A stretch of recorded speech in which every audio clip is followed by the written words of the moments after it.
I'm trapped in a tiny dimension. The only way out is to break bedrock using technology and nuclear fusion. With extremely limited space, this will be no small feat. Welcome to Compact Claustrophobia. Hey there! Welcome back. I'm on a quest to build an incredible machine with the ability to craft diamonds. Last episode, after building many farms, we crafted the power cables required to run the machine. Before we can build,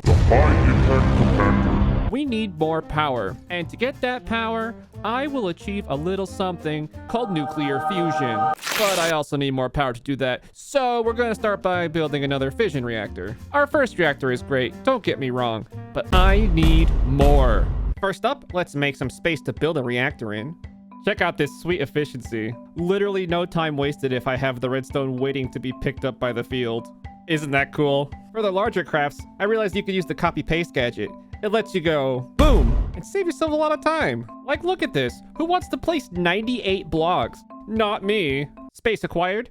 Time to collect the parts for the reactor. There's two materials that we're going to need lots and lots of for building another fission reactor. First one is graphite. I have left this on graphite mode for quite a while though, so we're pretty flush with that. The next thing we're going to need is tough alloy, so I went ahead and upgraded this machine to the max.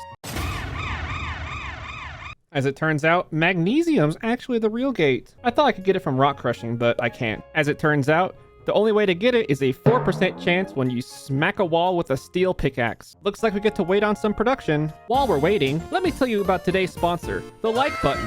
All it takes is one simple click and you can support the channel. And even subscribe so you don't miss future content. Big thanks to the like button for sponsoring this video. I got everything I need to. We got a nice big space. Let's get to building.